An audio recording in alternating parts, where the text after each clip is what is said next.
My name is Alina Hayes, and even after all these years, there are moments when the past taps on my shoulder like a cold hand. This morning was one of them.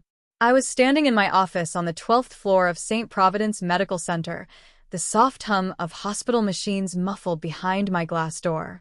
The sunrise spilled across my desk, warming the sleeve of my silk blouse as I reviewed the surgery notes for the day.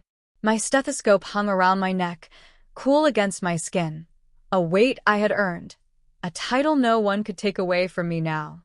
I had just reached for my coffee when my phone buzzed. A call. Unknown number. I almost ignored it, but it rang again. When I finally answered, a panicked female voice rushed out, trembling and breathless. "Dr. Hayes? Please, you have to come. It's Ethan Reynolds. He was in an accident. Critical condition. They said you're the only trauma surgeon available." For a moment, everything in my body went still. Ethan Reynolds. My ex-husband's golden child. The same family that once looked me in the eye and said I would never be a doctor, that a girl like me didn't belong in their world. My fingers tightened around the phone, the old bruise of memory throbbing beneath the surface. I let out a slow exhale. "All right," I said softly. "Prep the team. I'm on my way." As I stepped out of my office, the echoes of a far older voice whispered in my ears. "Get out. A girl like you can't be a doctor." He had been wrong. So painfully, beautifully wrong. If I close my eyes, I can still smell that night. The faint scent of burnt pasta and the cheap candle I lit to make our tiny living room feel warmer than it was. I was 23, newly married, and impossibly hopeful. I believed love meant support, partnership, dreams growing side by side. But that night taught me otherwise. I remember standing at the kitchen counter, my acceptance letter to Brighton Medical University trembling in my hands. My heart pounded with excitement. I had worked for this for years, late-night study sessions, scholarships, sleepless weekends. I wanted to show him first. I thought he'd be proud. Instead, when Ryan Reynolds, my then-husband, read it, a storm gathered on his face. "Medical school," he repeated slowly, like it was a joke. I nodded, smiling nervously. I got in. "Ryan, this is everything I ever wanted." His fist slammed against the dining table, making the spoon rattle. "Are you serious, Selena? Who do you think you are?" My smile faded. "What do you mean?" He stood up, towering over me, frustration twisting his features. "You can't do this. You're not doctor material. You can barely handle stress. A girl like you should stay home, support her husband, not chase impossible dreams." His words hit harder than any physical shove. My hands trembled. My throat tightened. "Ryan, please, just listen. This is my chance. I worked so hard for." He cut me off with a shout that still echoes inside me. "Get out. A girl like you can't be a doctor." For a second, the room spun. It wasn't just anger. It was rejection, dismissal, the final breaking of something fragile and once beloved. I remember grabbing the back of a chair to steady myself. Tears blurred my vision. Not because of him, but because I felt my dreams slipping through my fingers. I turned toward the bedroom, needing space, needing air, and that's when I saw it on the dresser. A small, silver compass necklace. My grandmother had given it to me before she passed. "For when you forget where you're going," she had whispered. "Follow your true north, sweetheart." My true north wasn't Ryan. It wasn't his approval. It wasn't the 4 suffocating walls of that apartment. It was my dream. I wiped my tears, picked up the compass, and placed it around my neck with shaking fingers. Then I packed one bag. As I reached the door, Ryan's voice came again, softer this time, almost confused. "Where are you going?" I didn't look back. "To become the woman you said I could never be." The night air hit my face as I stepped out, cold, dark, terrifying, but it tasted like freedom. The first year on my own felt like learning how to breathe again, slowly, painfully, but with a strange kind of relief. I rented a tiny studio apartment near Brighton Medical University, barely bigger than a storage room. The walls were thin, the radiator clanked all night, and the window leaked cold air every winter morning. but it was mine. And for the first time in my life, my future was mine too. My days began before sunrise. I'd make instant coffee in a chipped mug, pull on my worn sneakers, and rush across campus with my backpack bouncing against my shoulder. I often caught my reflection in glass doors, messy bun, tired eyes, scrubs that were a little too big, but behind all that exhaustion, there was fire. Classes were brutal. Anatomy labs stretched for hours. Exams stacked on exams. Some nights, I'd fall asleep on my textbooks, cheek pressed against highlighted paragraphs. There were moments when doubt crept in, late at night, when my feet ached from walking everywhere, when my stomach growled because I skipped dinner to save money, when I couldn't stop replaying Ryan's voice. A girl like you can't be a doctor. But every time I reached up and touched the small compass around my neck, something inside me steadied. Midway through my first semester, I met Dr. Meredith Clark, a senior trauma surgeon who guest lectured in our emergency medicine class. She was the kind of woman who walked with quiet authority, silver streaks in her hair, sharp eyes, a confidence forged through decades of saving lives. After class, she stopped me in the hallway. "You asked the right questions today," she said, her tone crisp but warm. "I've seen students with talent. You have something more grit. Don't waste it." Her words lit a fuse. From then on, she became my mentor. She guided me through complex cases, taught me how to stay calm during simulations, drilled precision into my hands. She didn't treat me like someone weak. She treated me like someone capable. During night shifts in the ER, long, chaotic, adrenaline-filled nights, I learned the rhythm of emergency medicine. The bright lights, the sharp smell of antiseptic, the quick shuffle of nurses, the weight of responsibility. I still remember the first time I successfully assisted in a real emergency procedure. I stepped out of the room, hands still shaking beneath my gloves, a tear escaping before I could stop it. Not because it was overwhelming, but because I had done it. I belonged here. Little by little, I rebuilt myself. I earned scholarships, picked up part-time jobs, aced exams, became a favorite intern among attendings, moved into a slightly bigger apartment, bought my first real pair of medical clogs. And through it all, I kept my success quiet. Whenever someone from my past tried to reach out, I kept replies short, polite, vague. No details, no updates, no pictures in a white coat. Some truths are too beautiful to share with people who tried to crush them. By the time I graduated, top of my class, I walked across that stage wearing my grandmother's compass necklace. My hands were steady. My heart was strong. My dream was no longer a dream. It was my reality. A reality I had built alone. A reality no one could take from me. The hospital lobby was unusually quiet when I walked in, the automatic doors sliding open with a soft hiss. Morning light filtered through the high windows of St. Providence Medical Center, reflecting off polished floors that had seen more tears and miracles than most churches. I scanned the waiting area, just for a second, before heading toward the trauma wing.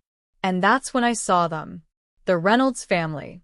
Ryan's mother, Patricia, dressed in her usual expensive cardigan, clutching a tissue like it might hold her together. His father pacing, running a trembling hand through his graying hair.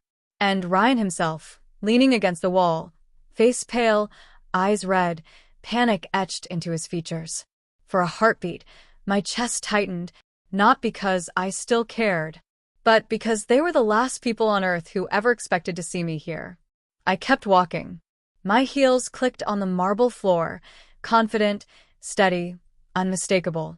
Ryan's head jerked up at the sound. His eyes widened. "Alina," he whispered, as if saying my name might shatter the air. I didn't slow down. I didn't smile. I simply stopped in front of them, letting the white coat on my shoulders say what words never could. Patricia blinked rapidly. "Why, you're a doctor?" I met her gaze calmly. "Trauma lead surgeon for this shift." I let that sink in. "It's my department." Her jaw parted slightly. Shock washed across her face. The kind of shock that had nothing to do with surprise, and everything to do with guilt. Ryan swallowed hard. His voice broke. "Alina, we didn't know. I mean you, how?" I didn't rescue him. His confusion, his disbelief, his helpless stuttering were not my responsibilities anymore. A nurse hurried over, clutching a clipboard. Dr. Hayes, we're prepping the OR. Patient is unstable. Internal bleeding suspected. I nodded. I'll review imaging in 2 minutes. The nurse left. Silence settled again. Ryan stepped forward. Please. Alina, he's my son. His voice cracked on the last word. Their golden child. The boy I once tried to help with homework. The boy they used to compare me against, saying I'd never contribute the way real women did. The boy who grew up believing I was nothing. I felt something shift inside me, not anger, not bitterness, just clarity.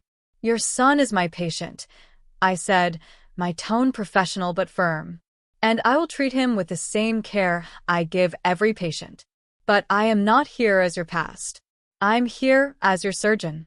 Patricia's eyes filled. We misjudged you, all of us. We dismissed you. I didn't reply. Instead, I turned and motioned for them to follow as I led them toward my office, a place that would answer all the questions their mouths were too ashamed to ask. The moment they stepped inside, the atmosphere changed. My framed degrees lined the wall. Brighton Medical University. Fellowship certifications. Trauma Excellence Awards. On the bookshelf sat medical journals with my published research. On my desk, a silver plate read, Dr. Alina Hayes, Trauma Surgery Lead. Patricia pressed a hand to her mouth. My God. Ryan stared at the awards like they were ghosts. All this time you've became this? No. I corrected softly. I worked to become this. While you told me I couldn't. He flinched. I stepped around my desk and folded my hands. Your son needs emergency intervention. I can operate, but there are risks. Ryan finally met my eyes, truly met them, with the humility I once begged for and never received. Please, he whispered, save him. For one small second, I saw the boy he used to be, not the man who broke me, but the boy who never learned how to value others. I took a steadying breath. I will do everything in my power, I said. Then I turned toward the OR doors, my coat swaying behind me like a flag of quiet victory. Their son's life, now, lay in the hands of the woman he once shouted out of his home. The OR lights were blindingly bright, but familiar. My battlefield, my sanctuary.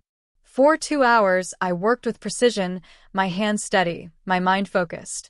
Clamps, sutures, suction. A dance I had spent years mastering. When the final stitch was placed and the bleeding controlled, I exhaled slowly. He's stable, I told the team. A collective sigh filled the room. But the real storm waited outside. Back in the consultation room, the Reynolds family stood when I entered. Ryan's face was pale, hopeful, terrified. Patricia's hands were clasped tightly, knuckles white. His father looked older than I remembered, or maybe it was the weight of truth finally catching up. I remained standing, professional, untouchable. He survived the critical phase. I began. But his recovery will depend on consistent care, emotional stability, and cooperation from all of you. Tears rolled down Patricia's cheeks. Thank you, Alina, thank you. Ryan took a hesitant step forward. Alina, I don't deserve to ask anything of you, but if there's anything I can do to repay. I raised a hand, stopping him. This isn't about repayment, I said gently, but it is about accountability. They froze. For years, you made me believe I was small, that my dreams were unrealistic, that I wasn't enough. My voice didn't shake. It carried the weight of healing, not hurt. But today, your son is alive because I refuse to believe you. Ryan's eyes glistened. I know. I was wrong. So wrong. I nodded once. I'm glad you see that. Because if you truly want to change, if you want your son to grow up better than we did, there will be conditions. Patricia wiped her tears.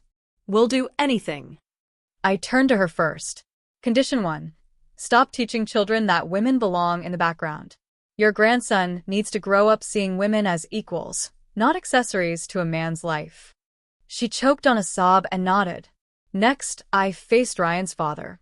Condition 2, no more silence. You watched your son tear me down, and you said nothing. If you want our family to be healthier, you need to speak up. You need to model respect, not quiet approval. His eyes fell, shame heavy in them.